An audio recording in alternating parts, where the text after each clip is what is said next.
Have you ever said to yourself, you're going to start a new diet, but before you do, you're going to finish all the unhealthy food in the house because you're not going to be having it again for a few weeks or a few months, and you want to make sure it's out of the way and you're not going to be tempted by it.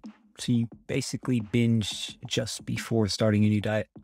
I have done that more than once, probably every time I've started a new diet. And I think at my worst, I ended up binging on probably 3,500 calories in an evening just because I wanted that food out of the way, because I said, I'm going to start my diet on Monday or start my diet tomorrow.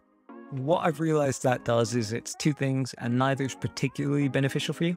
It's going to make you feel ill on the day you're starting your new diet, and you're also going to end up stigmatizing or demonizing these foods, which increases the chance you'll turn to them if you feel any cravings, which increases the chance that you'll end up binging, because you're going to go through that cycle again of saying, okay, I've messed up, I've given in to my cravings, and now I just need to finish it again and then get back on my diet tomorrow. And even if you don't have them in the house, you feel that craving, you can still go out and get them. So rather than me sitting here and telling you that that's wrong and not to do that, let me give you a few things to consider. Chances are that in most cases, these foods have a long shelf life of weeks or months. So even when you're coming off your diet, or even when you're taking a break from your diet, they'll still be good. So you didn't need to binge them to avoid wasting them or something. If they're foods you enjoy that do tempt you, the chances are you are going to want them again at some point. But because you ended up binging them to finish them, when you have those cravings again and you go out and get them, you might end up with a fresh packet and then think, okay, I need to finish this again. So you end up in the cycle of saying, okay, I need to finish all this certain food in the house, not have it again, have a craving, go get some more, finish it again, and you repeat. And the thing is that where you're trying to be perfect with your nutrition plan or whatever eating plan you're on, and you have these tempting foods in the house, you're not trusting yourself to have control over those cravings. I completely get where you're coming from. I've done it pretty much every year at the end of the year. And that was even before I really had binge eating disorder. It was just kind of like my thing to say, okay, I'm not happy with the results I got with my fitness this year, but January, new year, new me, let me just finish all this food, get it out of my system, get it out of the way, or put it in my system and get it out of the way.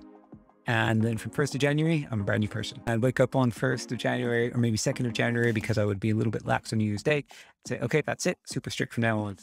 And, January as a time of year kind of sucks anyways. But when you kind of make it worse by having a super strict and really boring diet, it is a lot to try and process. So if this is something that affects you, or you're considering how to handle tempting foods when you're about to start a new diet, here are a few alternatives to consider. Number one, ask yourself why you don't think you can trust yourself to keep in control of your temptations. There might be a reason for that. What is that reason? Or what is your relationship with those foods that is causing you to not trust yourself around that? And a lot of the time we don't actually have an answer for that. Next up is find a coping mechanism that's going to help you with your sense of control. So when I say coping mechanism, I'm going to give you this example, which is what I use. So I like to run.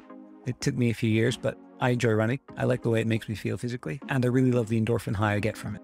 Thing is that if I feel heavy, if I feel bloated, if I feel like I've got food in my gut, then running is a lot harder. I don't get that endorphin high and it puts me in a worse mood. So when I'm starting to have cravings or temptations or feeling that urge to eat a little bit more, or rather a lot more, what helps me is to remind myself of that endorphin high. It slows down my thoughts, slows down my thinking, and lets me sort of get control of my temptation and get control of my cravings again. And it just gives me back that sense of control, which I might not always feel like I have enough of. Or even if it's not giving me that sense of control, it's swapping that urge for satisfying something now with satisfying something tomorrow when I go for a run. So it's that trade-off. And if I can stop myself at that moment, then I know I'm going to give myself that runner's high the next day. Next is that you also need to get your head around the idea that a less than perfect diet or nutrition plan that you can stick to and that you can sustain is going to be better for you in the long run than a super strict diet, which you're going to crash and burn on. In moderation or in isolation, no foods are especially bad for you. Some have more nutritional value than others, but there's no reason, unless you have an allergy or have been advised by a medical professional, to need to eliminate any specific foods from your diet. So it is okay to allow yourself a less than perfect diet. Going back to my January example, I can go super strict and I will probably end up slipping up on my diet by the 11th or 12th, so 9-10 days. If I allow myself some flexibility, some leeway, and don't try and be perfect, then that diet I can probably maintain for months. And if you think about your goals and what you're aiming for, yes, you might make more progress in whatever period of time you go super strict, but then what happens after that? Do you want to go back to what your starting point was, which might happen? Or do you want to find a way to make it sustainable, make those results last, and make it part of your lifestyle? That's a very long-winded way of saying to stop aiming for perfection, aim for sustainability. And even with all that, if you're still struggling and just want that food out of the house, rather than eating it yourself, share it with other people. It has a couple of upsides in that you don't put your body through that extreme level of intake and feeling sick the next day. You're also building connections with other people in the process. And it's just a much more fulfilling way to handle these foods which you might not want in front of you or what you might not want around you. So to wrap this up, you don't need to devour all the unhealthy or tempting foods around you if you're planning on starting a new diet.